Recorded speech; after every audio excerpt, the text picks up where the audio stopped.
Welcome to this lesson on climate activism. In the previous lesson, we were talking about youth and climate activism, and we are continuing with that. So, the impacts on youth because of climate announcements, because of climate literature, because of warnings from everywhere, and of course, the actual trauma from extreme climate events. So, what happens is the youth start activism to to express that something needs to be done. But this is a double bind because youth are also distressed about climate change and the predictions related to it. So Maria Ohala calls it eco anxiety in a research paper. So her research paper is very important and has been quoted at several places by several writers and critics. What she terms as eco anxiety is the insecurity and the tension and depression created by extreme climate events. She refers to Greta Thunberg, the 15-year-old Swedish girl who had the courage to start a one girl strike outside the Swedish parliament. So, this she quotes this 15-year-old girl, Greta Thunberg, again and again, who started these youth movements all over the world, and she's responsible for a lot of climate activism all over the world.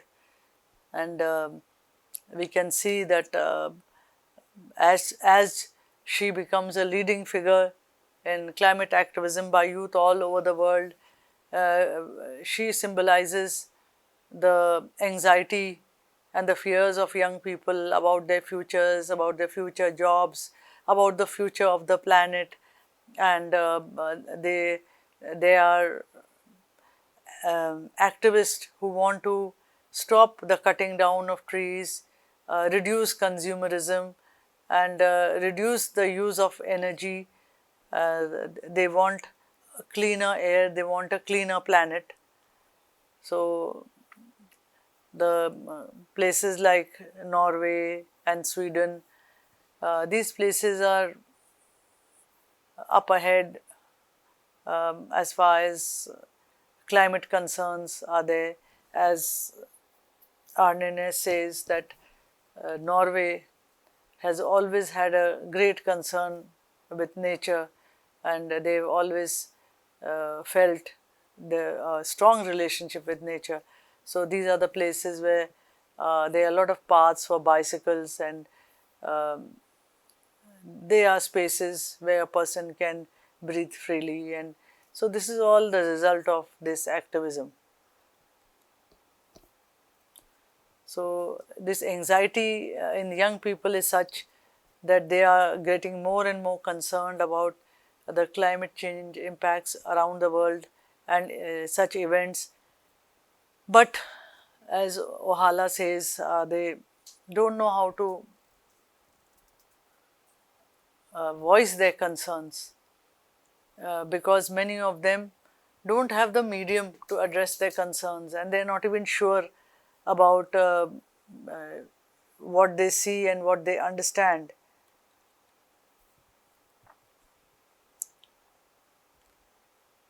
Another thing is that youth is a period of life which has been known for its carefree, irresponsible attitude, but it is not so. The growing insecurities of climate change and the fears that it engenders, created by the events of forest fires and floods, have sort of deepened the fears and deepened eco anxiety. But the problem is that they themselves may not have a sustainable lifestyle. So, climate activism needs to look at that young people may not be following lifestyle that is exactly conducive to the health of the planet.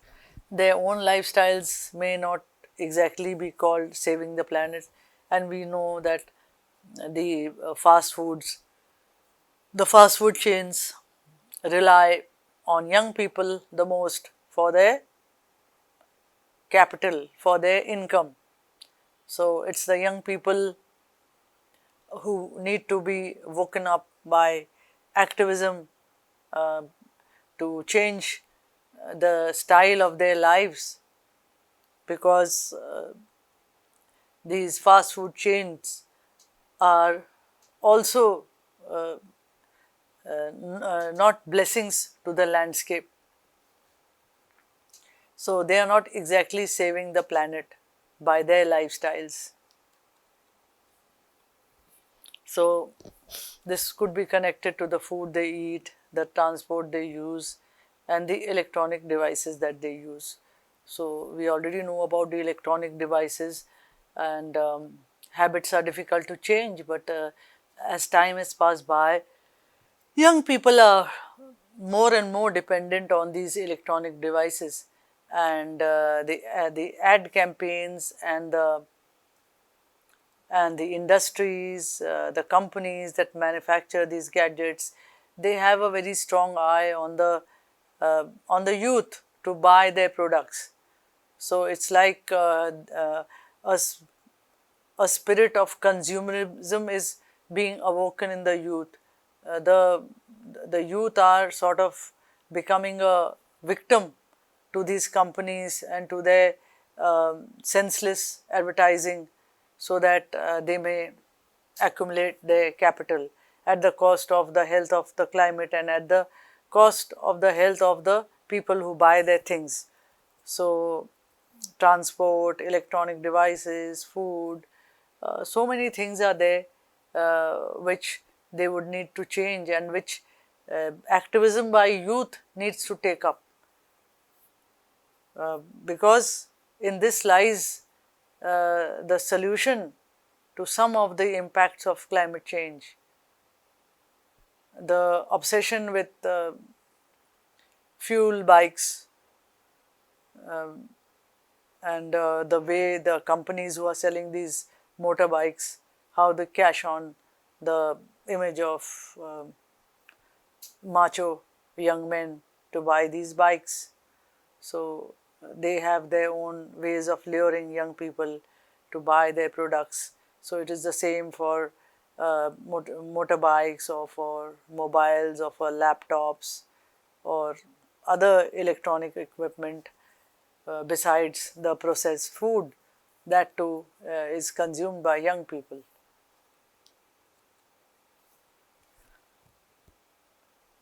Maria Ohala rightly asserts the belief that is how young people face the challenges of climate change that will determine the future of the planet. So she says that it is them to decide for themselves right now. It's how they face the challenges. It's the decisions that they make which will determine the future of the planet, because what we are looking at is their future. So they have to develop concern, and they can address it through climate activism. Young people are divided in the way they perceive climate change challenges. Many young people might be skeptical about climate change as a result of adults and parents who influence their outlook. So climate change is a phenomena which has many naysayers and which has many controversies, while environmentalists are concerned about the damage being done to the earth and how it will change the earth in the future and create resource problems in the future. So these are the concerns of environmentalists. But capitalist companies that are supported by governments, they are more interested in accumulating their capital, on making the most of their investments. So they are climate deniers. So the youth is caught in between the deniers and the environmentalists, and at times it creates disbelief, it creates confusion. So many young people become skeptical about climate change because of the adults and parents who influence their outlook. So add to this the issue of education in colleges and universities. Climate change is not much of a subject, uh, and as in an earlier lesson, Arne Ness had said that in from kindergarten onwards, right up to college, there is no appreciation or no understanding of nature that is there, which would help people to realize that they are living on an earth and they are part of the planet. So that kind of understanding is not there, and so when the basics are not there, there is much confusion because news sort of comes to them from all sides about extreme climate events, and they do not know what to make out of it. So, but the companies, the commercial companies, they do not want to lose their profits. So, they deny anything called climate change. They say it is just weather that just keeps changing. There is nothing called climate change.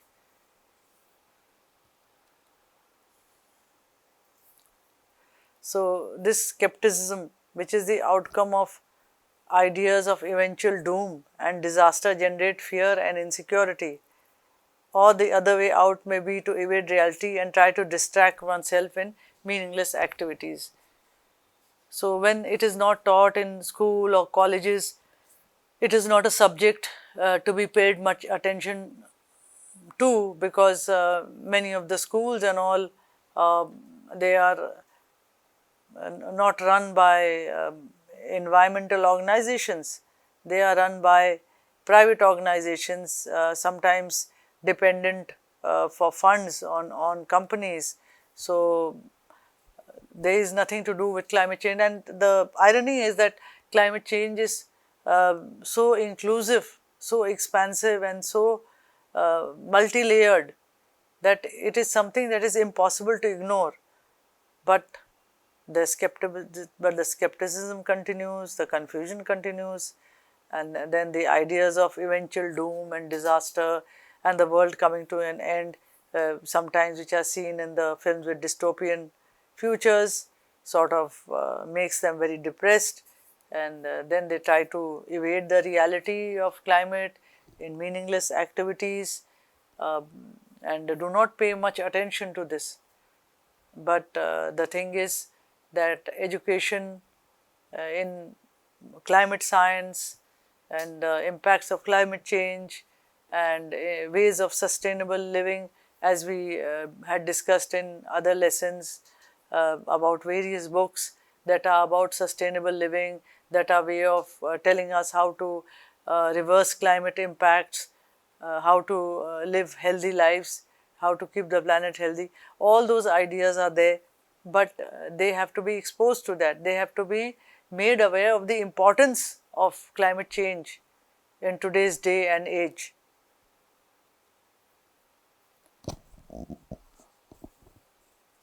And Hala sees a way out of this, that young people should not struggle in isolation and depression. They should seek social support and communication, and they should seek out like-minded people who can help them and who can give them advice. There are numerous uh, NGOs and environmental organizations which can supply them with details about what climate change is, uh, what it involves, and um, what are the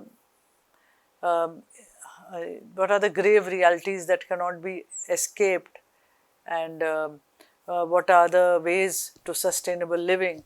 So she suggests that social support and communication with like-minded people can make a difference, and thus young people can take up activism and move in the right direction to in their individual lives to do something about climate impact. And there are yet others, if they are not sort of influenced by parents and family, they get disillusioned by government policies and with institutions which are meant to deal with climate change, and yet there is no outcome. And yet there are some young people who trust in scientists and NGOs. So some do not believe in institutions that are there for climate change impact observation and reversal, or their government policies, but they tend to distrust all that, and yet they place their trust in scientists and NGOs. So between the young people, the crisis registers, but it registers in different ways. It leads to a lot of confusion if they are not properly informed. So climate information is very important, especially for young people at college and university level, and to open their eyes to what is happening. It's not just sudden changes in weather.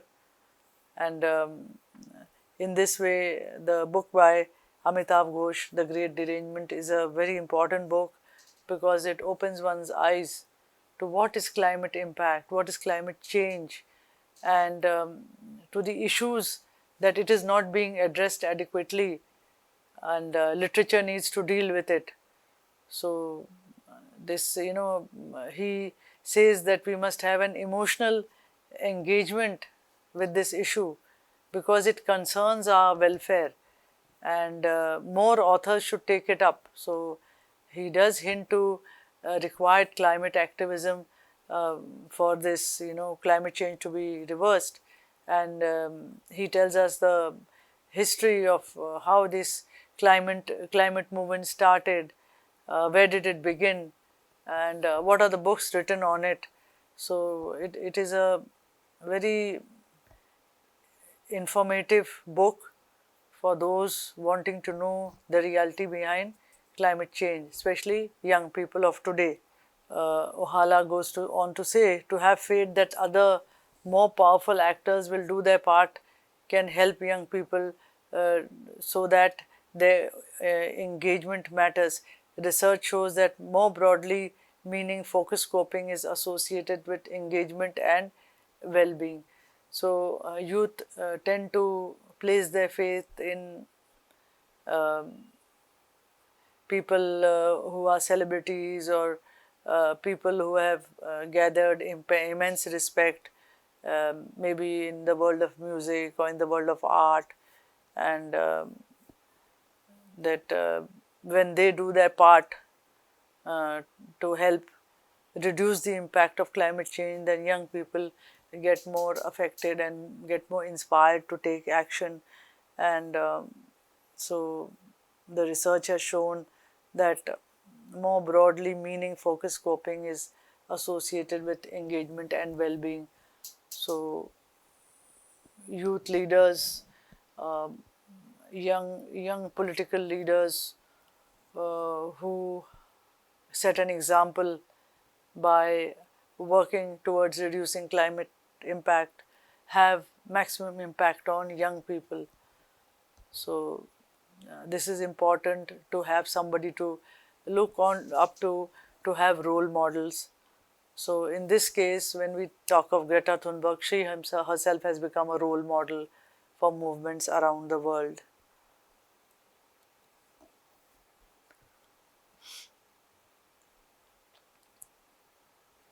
So what is grassroots politics?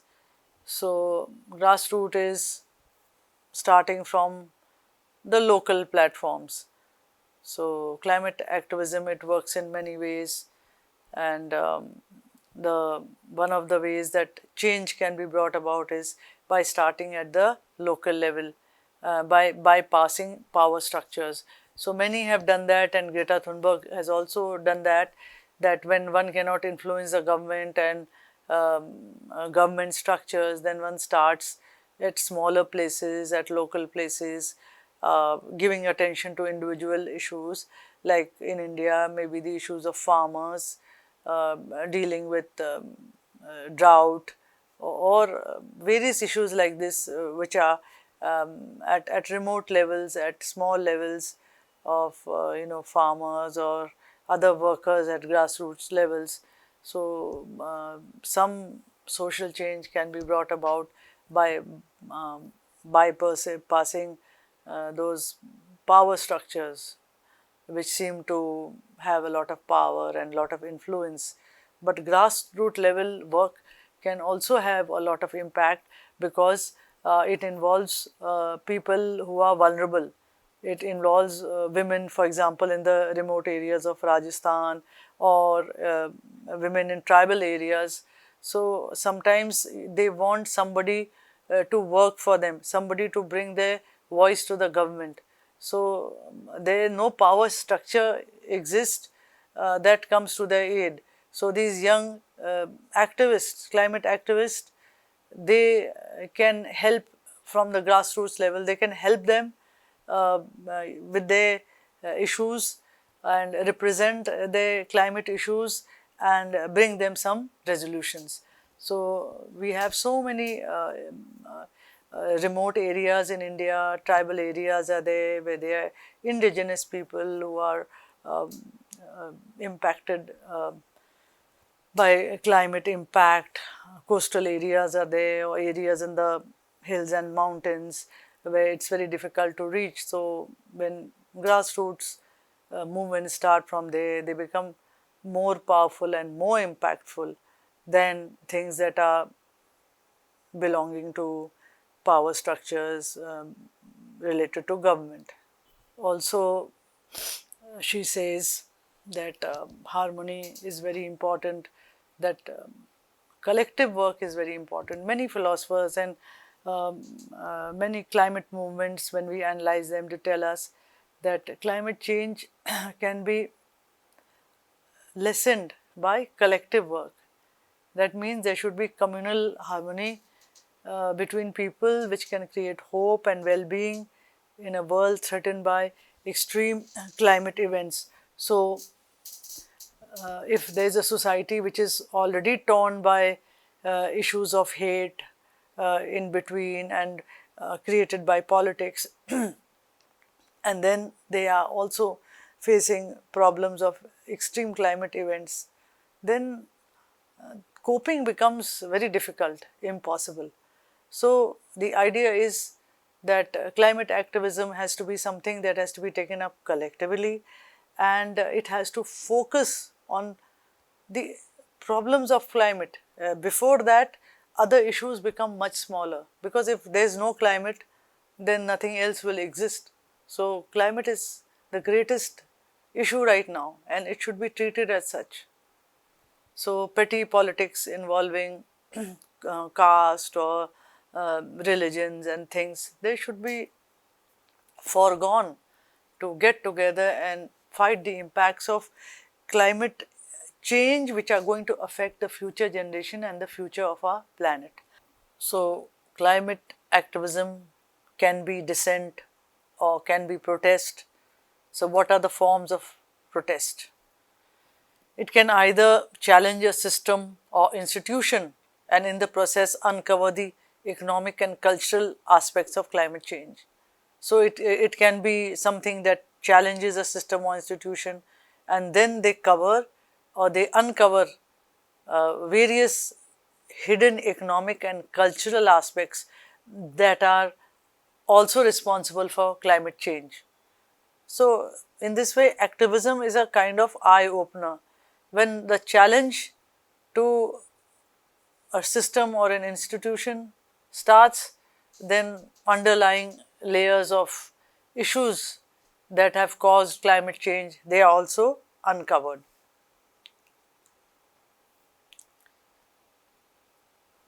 Ohala also makes reference to Richard Eckersley, a sustainability researcher who talks about psychological outcomes of climate threats. So, as we said earlier, that climate threat can impact one physically as well as psychologically, and extreme climate events which result in loss of lives, loss of property, loss of houses, and mass damage, upheavals, displacements, migrations, uh, economic uncertainties, job uncertainties. So, they have a very traumatic impact on people's minds. So, what she says is that there are two outcomes of serious global climate threats. One is apocalyptic nihilism, and one is apocalyptic fundamentalism. So, one is nihilism, in which one becomes powerless. The threats are so huge, so large, that it seems they are impossible to overcome, and they develop this state of helplessness in saying that nothing can be done. What has to happen will happen, that kind of attitude. Or fundamentalism is which is cashed on by political parties as vote banks about a person wanting to return to good old times, and politics thrives on this, that so and so will deal with climate change in such a way that the good old times will come back. And both of these outcomes are not proper attitudes. They show inactivity and inertness in the face of climate change. Both these attitudes do not suggest action or climate activism. They both suggest it's like inability to do anything, inertness, and a sense of helplessness.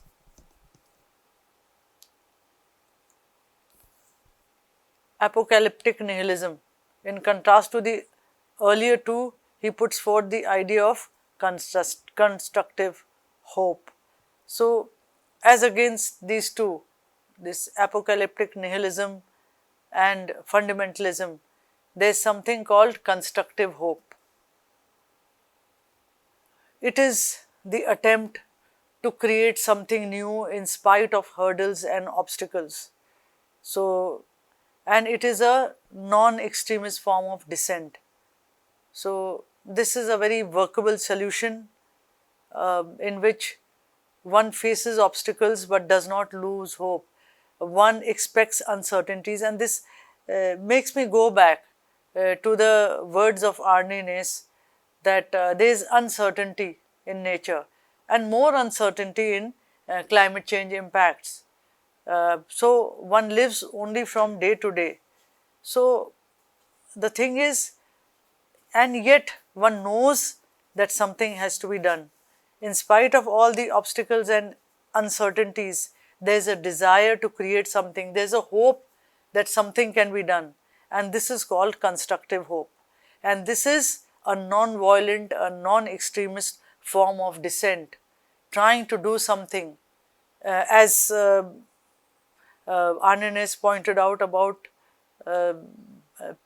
pluralism, that there are always options for survival, and one has to look for them, one has to open one's mind. So, let's stop here. We were analyzing what climate activism is about, who it impacts, how it impacts young people, what are the kinds of approaches. So, we'll meet again in another lesson. Thank you.